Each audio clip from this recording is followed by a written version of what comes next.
नमस्कार, ये आकाशवाणी है। अभी आप पूजा तमांग से समाचार सुनेंगे।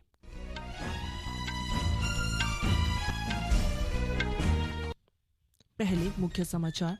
प्रधानमंत्री नरेंद्र मोदी G7 शिखर सम्मेलन में शामिल होने के लिए आज शाम इटली रवाना होंगे। अरुणाचल प्रदेश में भाजपा नेता पेमा खांडू ने लगातार तीसरी बार मुख्यमंत्री पद की शपथ ली।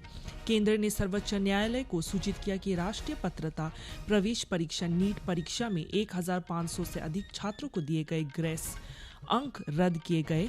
सरकार ने कहा प्रश्न पत्र लीक होने का कोई सबूत नहीं मिला। कुवैत की एक इमारत में भीषण आग लगने से 40 भारतीय नागरिकों सहित 49 विदेशी श्रमिकों की मृत्यु। विदेश राज्य मंत्री कीर्ति वर्धन सिंह भारतीय नागरिकों के शवों को शीघ्र स्वदेश लाने के लिए कुवैत पहुंचे। ऑस्ट्रेलियन ओपन बैडमिंटन में आकर्षि कश्यप महिला सिंगल्स के क्वार्टर फाइनल में और बी सुमीत रेड्डी तथा एन सिक्की रेड्डी की मिक्स्ड डबल्स जोड़ी भी अंतिम 8 में पहुंची। और अब समाचार विस्तार से। प्रधानमंत्री नरेंद्र मोदी G7 शिखर सम्मेलन में भाग लेने के लिए आज इटली रवाना होंगे। विदेश सचिव विनय मोहन क्वात्रा ने नई दिल्ली में संवाददाताओं से कहा कि भारत को शिखर सम्मेलन में संपर्क देश के रूप में आमंत्रित किया गया है।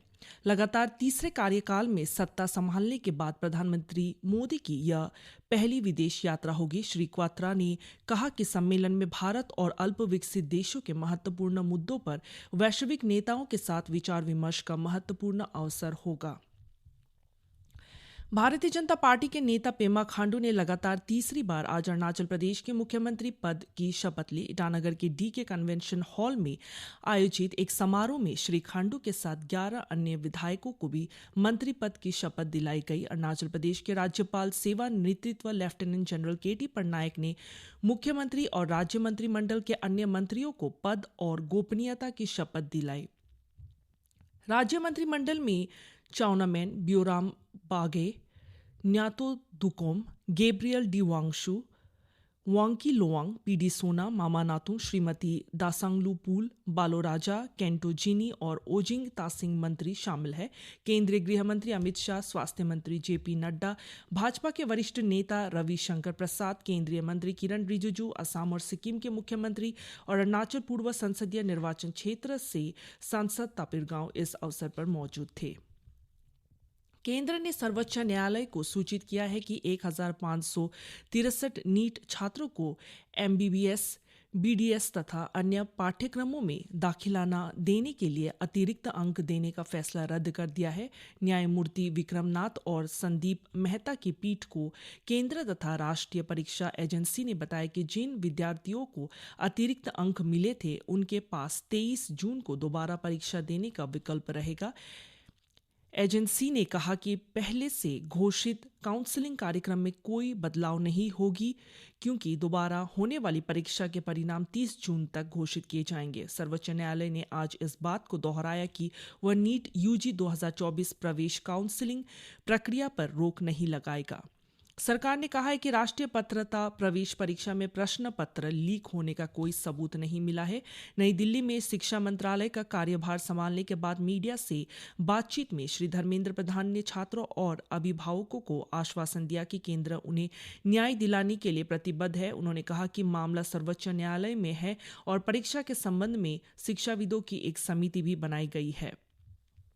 विदेश राज्य मंत्री कीर्ति वर्धन सिंह आज मनगाफ पहुंच चुके हैं, जहां वे आग दुर्घटना में घायलों को दी जा रही सहायता का निरीक्षण करेंगे। उनकी इस यात्रा का उद्देश्य दुर्घटना में मरने वाले लोगों के पार्थिव शरीर को स्वदेश लाने के बारे में स्थानीय अधिकारियों से तालमेल बनाए रखना है। कुवैत पहुंचने के बाद श्री कीर्ति वर्धन सिंह कल की आग दुर्घटना में घायल व्यक्तियों से मुलाकात करने के लिए तुरंत जाबिर अस्पताल पहुंचे। अस्पताल में भर्ती 6 घायलों से मुलाकात की और कुवैत स्थित भारतीय दूतावास को सूचित किया कि सभी घायल सुरक्षित हैं। भारत ने पापुआ न्यू गिनी के इंगा प्रांत में विनाशकारी भूस्खलन से उत्पन्न तबाही से निपटने के लिए लगभग 19 टन सहायता सामग्री लेकर एक विमान रवाना कर दिया है। पिछले महीने भारत ने पापुआ न्यू गिनी के लिए 10 लाख अमेरिकी डॉलर सहायता पैकेज की घोषणा की थी। उसने सहायता के अपने मंच प्रशांत सागर द्वीप सहयोग संस्थान FIPIC के प्रति अपनी वचनबद्धता के निर्वहन के तौर पर सहायता की वर्तमान खेप भेजी है। एक सोशल मीडिया पोस्ट में विदेश मंत्रालय के प्रवक्ता रणधीर जायसवाल ने बताया कि सहायता की इस खेप में 13 टन आपदा राहत सामग्री भेजी गई है।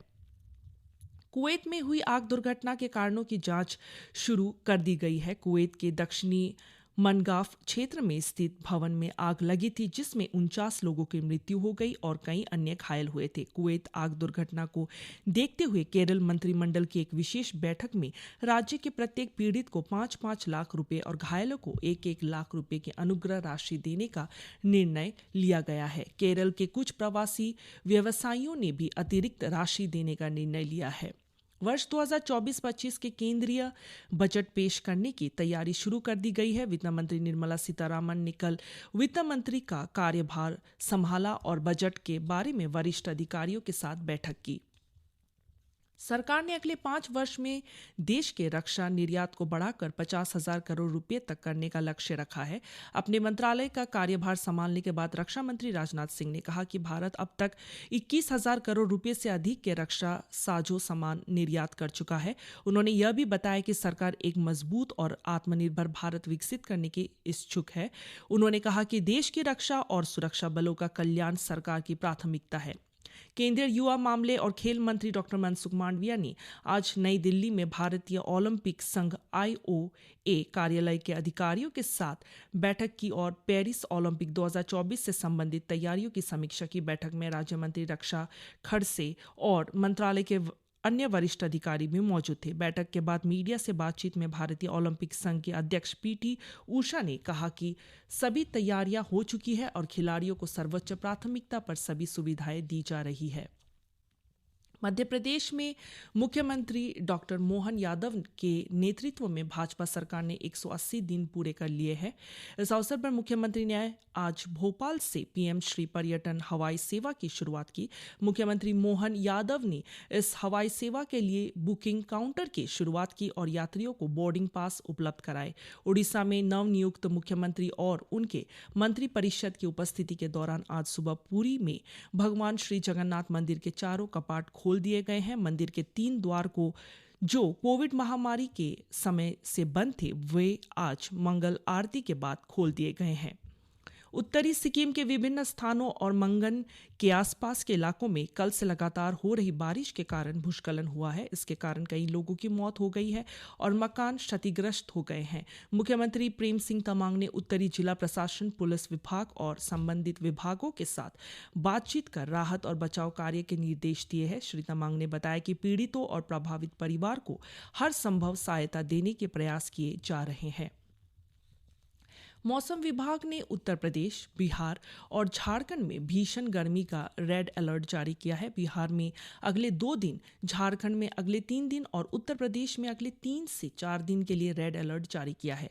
विभाग के वरिष्ठ वैज्ञानिक सोमा सेन ने मीडिया से कहा कि पंजाब, हरियाणा, उत्तरी राजस्थान, जम्मू कश्मीर, हिमाचल प्रदेश और पश्चिम बंगाल के कुछ हिस्सों सहित उत्तर भारत के अन्य इलाकों में भीषण गर्मी का अलर्ट रहेगा। मौसम विभाग ने कहा कि अगले 2-3 दिनों के दौरान महाराष्ट्र, छत्तीसगढ़, उड़ीसा, तटीय आंध्र प्रदेश और बंगाल की खाड़ी के उत्तर पश्चिम के कुछ और क्षेत्रों में दक्षिण पश्चिम मानसून के आगे बढ़ने के लिए स्थिति अनुकूल है। विभाग ने अगले 4 से 5 दिन के दौरान पश्चिम बंगाल के उप हिमालयी क्षेत्रों, सिक्किम और पूर्वोत्तर भारत में तेज से बहुत तेज वर्षा की संभावना व्यक्त की है। दिल्ली में कल अधिकतम तापमान 44.7 डिग्री सेल्सियस दर्ज किया गया। सिडनी में ऑस्ट्रेलिया ओपन बैडमिंटन चैंपियनशिप में भारतीय खिलाड़ी आकर्षि कश्यप ने महिला सिंगल्स के प्री क्वार्टर फाइनल में ऑस्ट्रेलिया की काई क्यू तेओ को 21-16, 21-13 से हराकर क्वार्टर फाइनल में जगह बना ली है। मिक्स्ड डबल्स मुकाबले में बी सुमीत रेड्डी और एन सिक्की रेड्डी की भारतीय जोड़ी ने काई चेन तायो और ऑस्ट्रेलियन काई चेन तेओ को सीधे से सेटों में हराकर क्वार्टर फाइनल में प्रवेश किया है। इसी के साथ ये समाचार बुलेटिन समाप्त हुआ। नमस्कार।